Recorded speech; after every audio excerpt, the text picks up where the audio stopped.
Paralegal Power Break. Today's topic is titled, "Is a degree necessary for a paralegal?" Now, this is one of those topics that's heavily debated, and I might be biased, unbiased, I don't know. I'm going to try to stay as unbiased as possible in this presentation because the purpose is just to give you the information so you can determine if you need a degree, if it will be beneficial for you to have a degree as a paralegal. So what I want to discuss is a chapter in the Empowered Paralegal Professional Anthology it was edited by Robert E. Mong. Hopefully I'm pronouncing his name correctly. He's a lawyer. He's also a teacher. I believe he's in Louisiana. And this particular book and this chapter has articles written by paralegals and paralegal educators.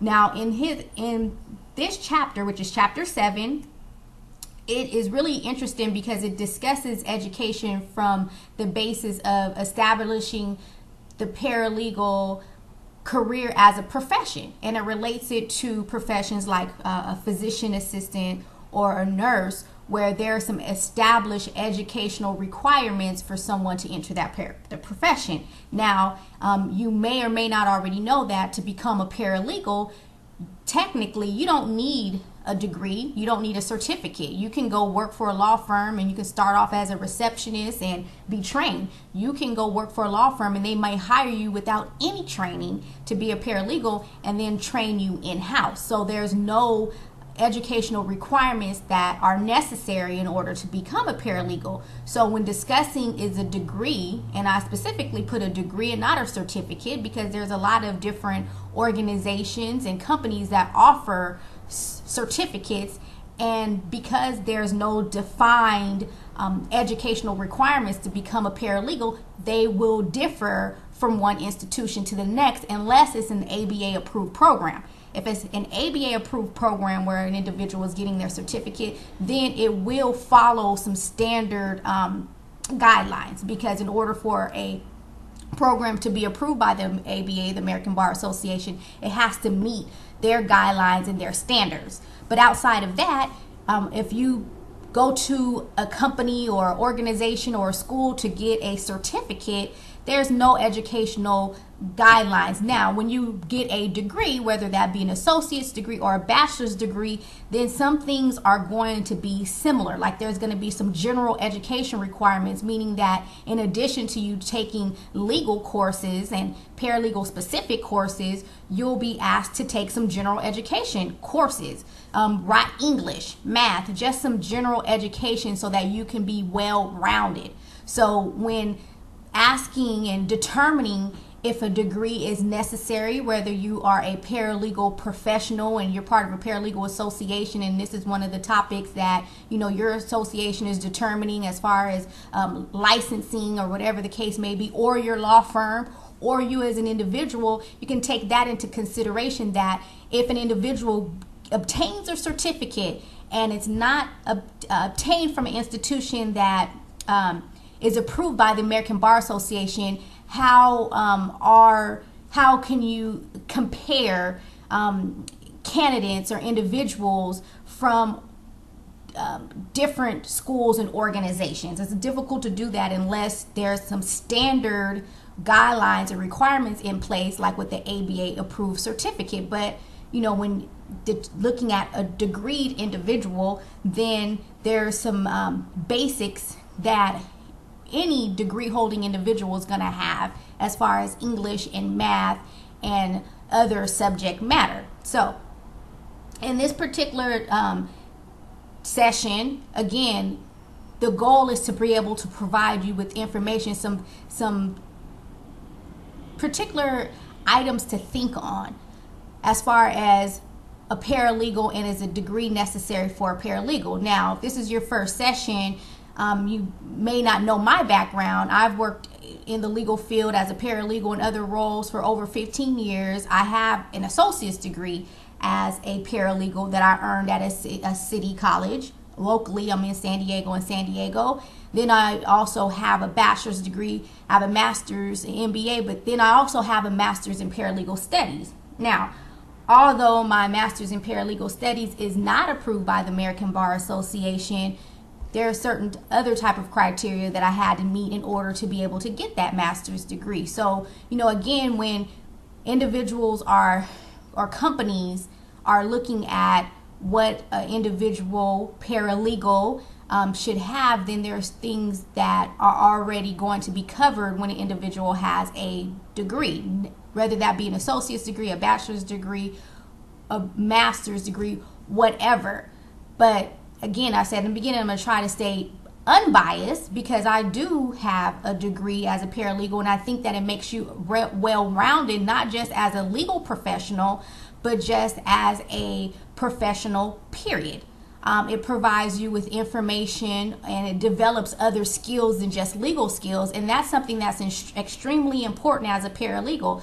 That's one of the reasons why paralegals are so beneficial to attorneys, because attorneys tend to speak in legalese. Sometimes, if they're talking to clients may have no clue what they're talking about because they tend to speak in legalese, and they address their communication and their conversation with clients in that manner, whether that be a written letter to update a client or that be verbal communication, is laced with legalese that clients don't understand and they don't get, and it may push that client away as far as being able to build trust with them so that handling a legal issue will be easier because that relationship is built. That's where the paralegal comes in, that where paralegal usually does not approach conversation and communication with clients that way, because for one, they're not trained as attorneys. Attorneys are trained to think the way they do and speak the way that they do, and sometimes it's hard for them to turn that off when they're talking to clients. Paralegals don't have that barrier to overcome, so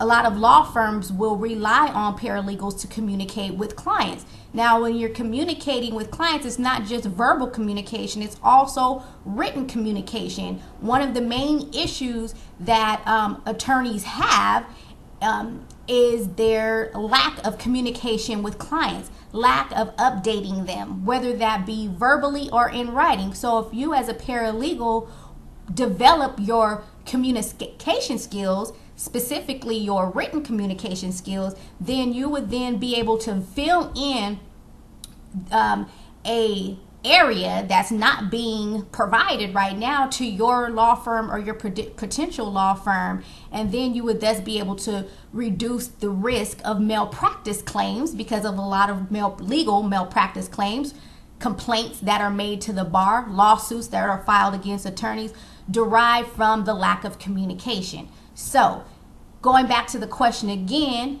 is a degree necessary for a paralegal? Then you have to ask yourself that.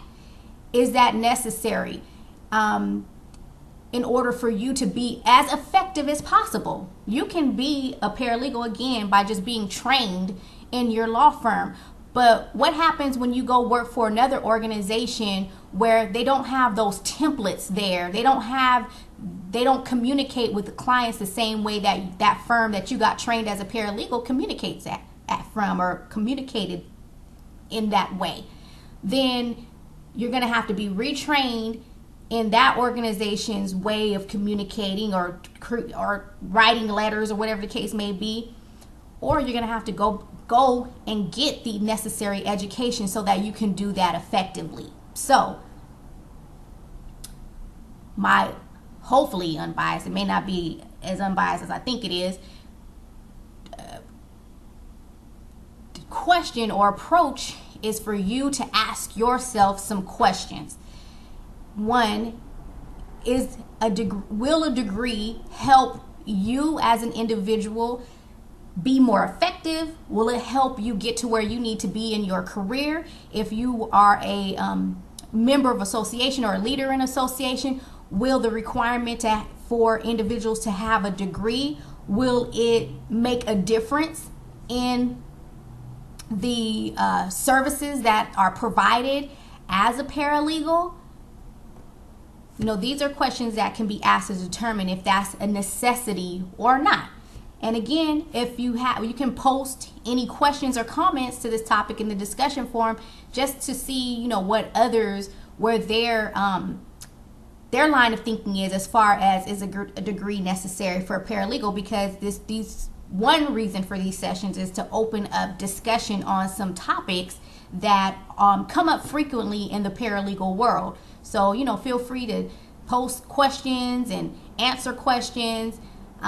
And again, do some research for yourself as far as, if you're looking to move on to let's say a paralegal manager position, if you're looking to move into a different practice area, if you're looking to move into a different region, because some regions have different requirements. If a region is highly saturated with paralegal, what I mean by region, let's say right now you're working in a small town in some state, and you want to then move into a larger city, that region may be saturated with paralegals. If you don't have a degree, are you going to be as competitive? Even if you have the experience, some companies will not even take a look at you if, one, you don't have an ABA approved certificate or you don't have a degree. So you have to ask yourself those particular type of questions of yourself. And then also, again, if you're a leader in a paralegal association, what is going to make your members more effective in the legal community? Because again, you can work for one law firm for 15 years. What happens if they go out of business? What happens if you decide to make some type of move in another organization, and now you're in a position where you have all this experience, but then now the position that you really, really want is requiring a degree? It's better to plan ahead for these particular issues, again, by doing some research, looking at what is the norm in your region, or a region that you want to go into, a different practice area you want to go into, a different organization you want to go into. Look at their requirements and line yourself up to be able to have those requirements in place, so that when you take that move or you take that next step in your career, you already have what's necessary in order to land that particular job or that promotion. So with that, I am going to go ahead and wrap this particular session up. I hope that it was helpful. And again, some of this information that I got as far as the topic of education, allowing the paralegal profession to be more in line with other profession, came from the book, The Empowered Paralegal Professional Anthology, edited by Robert E. Mung. And again, he's an attorney and a educator. I believe he's in the state of Louisiana. If not, I apologize in advance for the mistake. But go ahead and post any comments or questions in the discussion forum. And I hope you have a great rest of your day and a great rest of your week.